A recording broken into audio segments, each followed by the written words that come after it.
we're back again. Mel and me, Mel way over in Ireland, me right here in the United States, 3,000 miles apart, the two of us. And what's good is we said, as we were ending the last segments, we said that we would look at the comments. Mel has looked at the comments. We're getting lots of good comments. And we said that we would respond to your comments, which is what we're doing now. So this in some ways is a Q&A response. The questions that you've thrown up to Mel, Mel has come back and he's going to take on a question concerning who these Tayaye are and whether or not they are Asian or Chinese. When Mel, good to have you back again. When you say Asian, define what you mean by Asian. So we're talking about, say, the Far East rather than, yeah. Because we're getting lots of people saying, what do you mean by Asian? Because if you're in UK, Asian means Pakistani, Indian, Bangladesh. But here in America, when you say Asian, that means all of Asia. And then, of course, but more likely, so we're talking about Chinese. We're talking about the Orientalist. Not Orientalist, sorry, the Orient. Even not the Orient. See, this is, so let's just call them Chinese for now. Let's just do that. Yeah. So what you're going to do and what he's going to do, he's going to answer that question. And then he's going to end with a nip in the bud. And I'm not going to say what it is. I'm going to let him introduce that to you because you're going to see that he's going to end with a little bit of a surprise. And this is what we love about Mel. He always has surprises for us. Not only does he do good research, he also is able to bring it down so that we can understand it. And then also, in this case, bring you something as a goodbye present. So over to you, Mel. I let you then wax eloquently.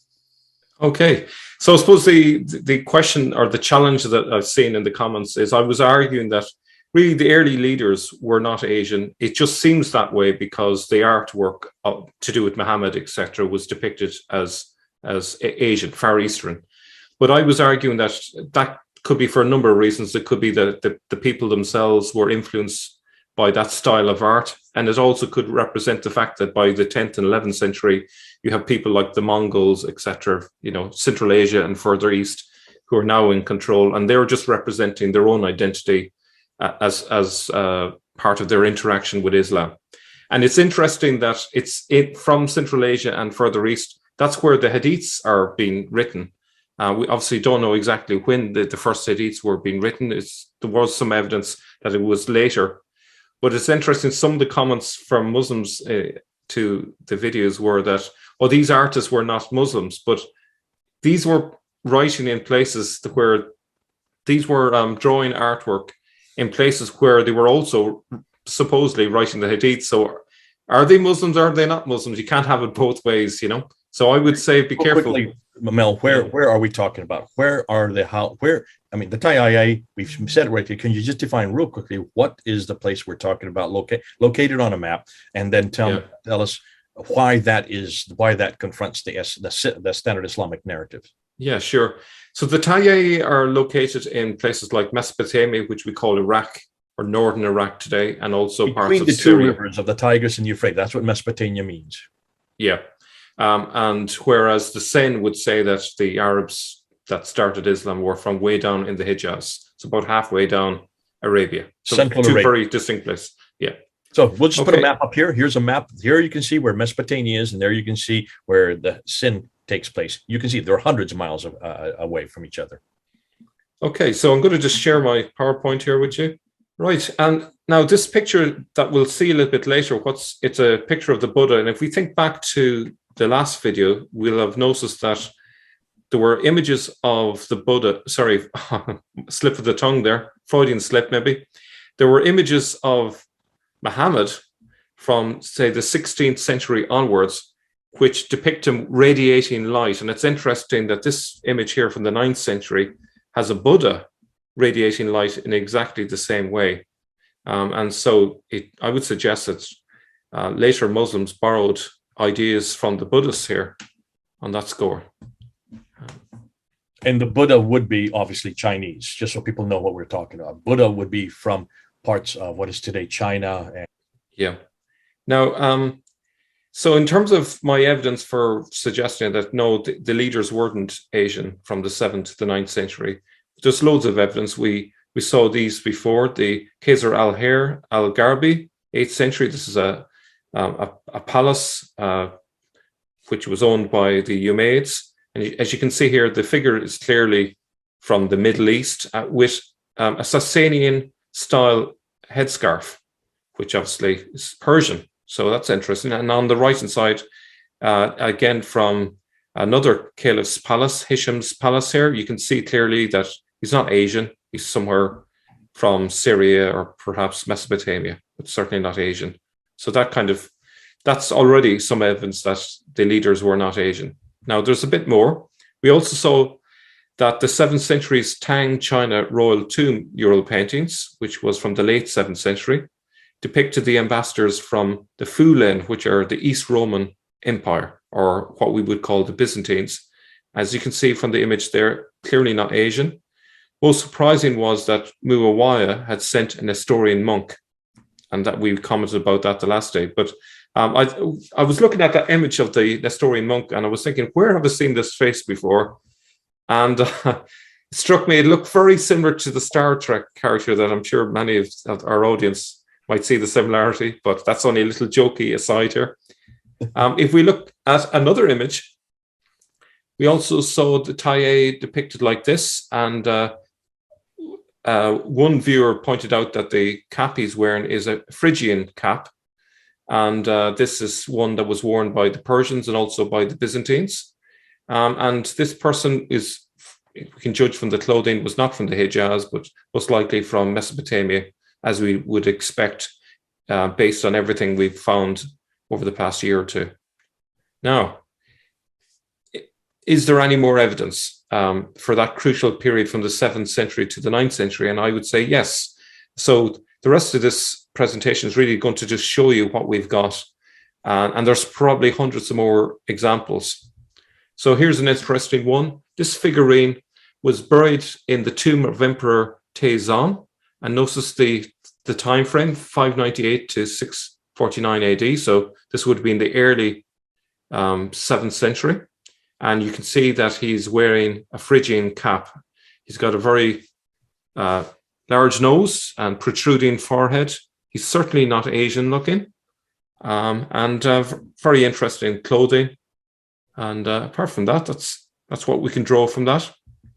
Here's another figurine that was found, again wearing a Phrygian hat. And, you know, the camel was synonymous with the Arab, so we can be pretty certain that it's an Arab that's being depicted, possibly a Persian, but we're talking about that neck of the woods. And again, judging from the nose, it's clear that it isn't a Far Eastern that's being depicted.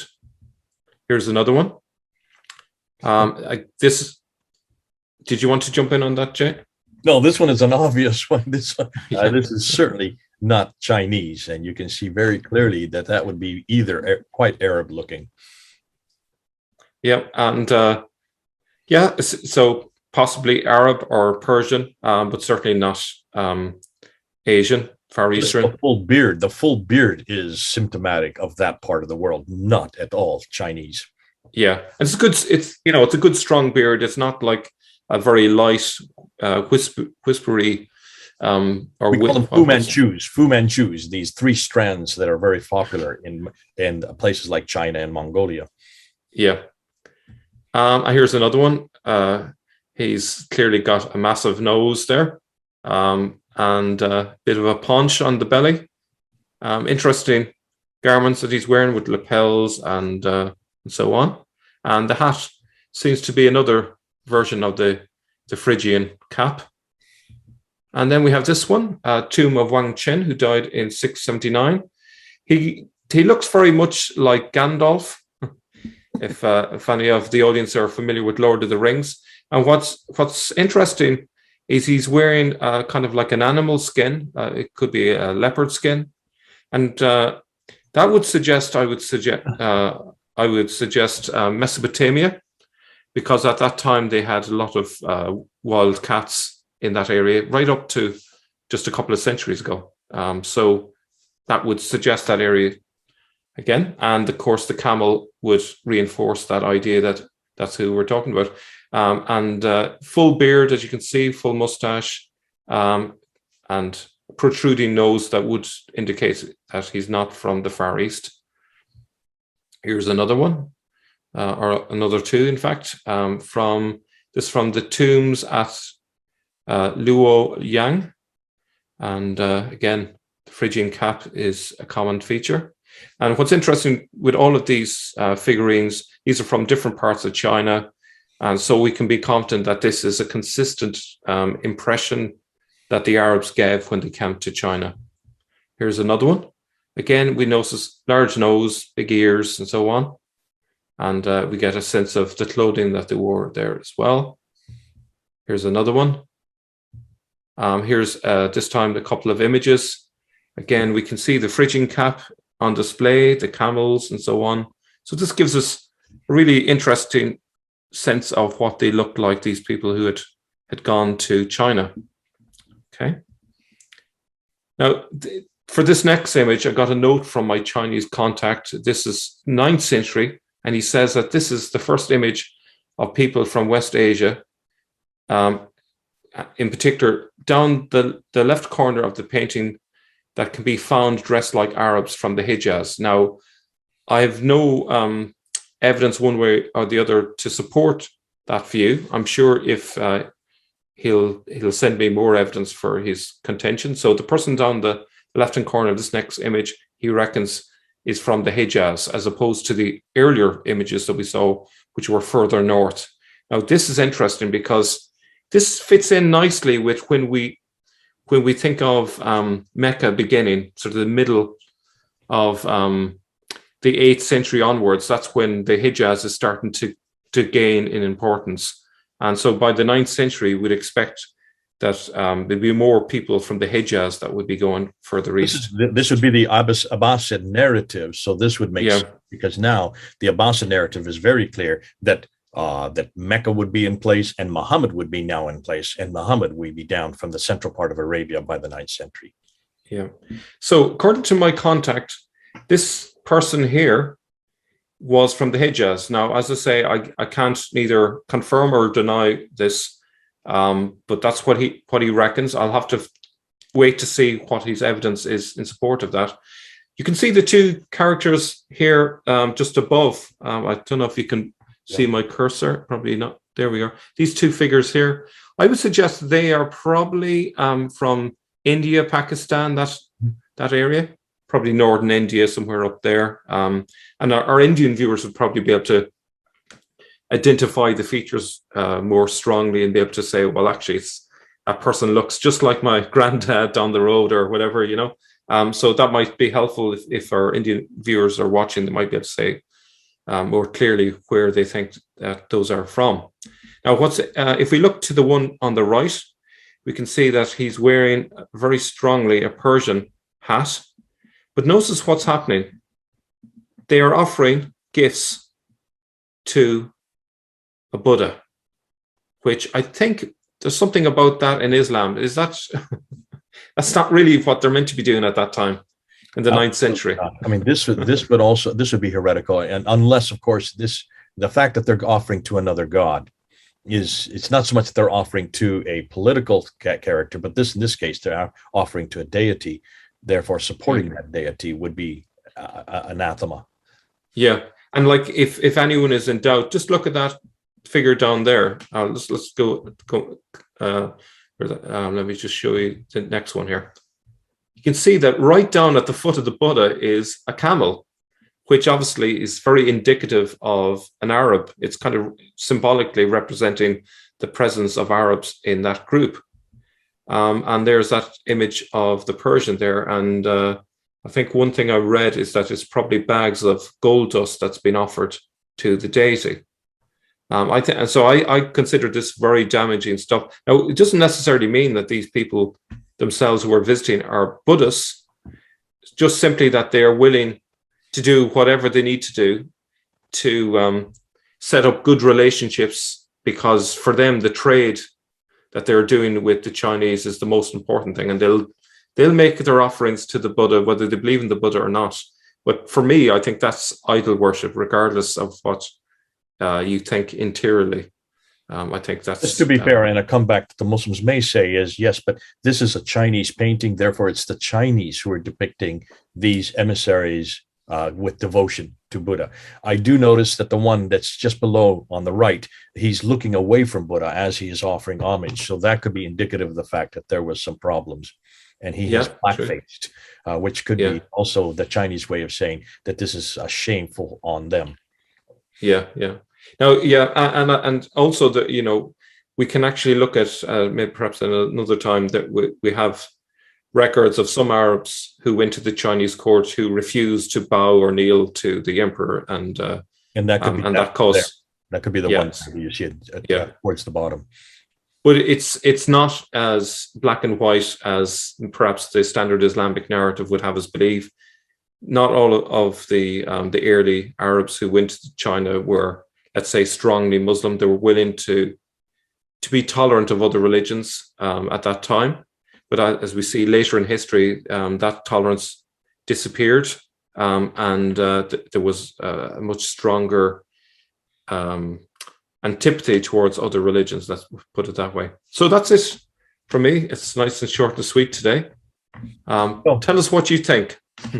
Yeah, listen, I mean, this is good. This is quick and to the point. And what you're saying really is, again, you're going to the paintings, and I love you because you're bringing in a whole nother genre for us. We've looked at all the qiblas and the mosques. Dan did that. We've looked at all of the inscriptions on the rock inscriptions.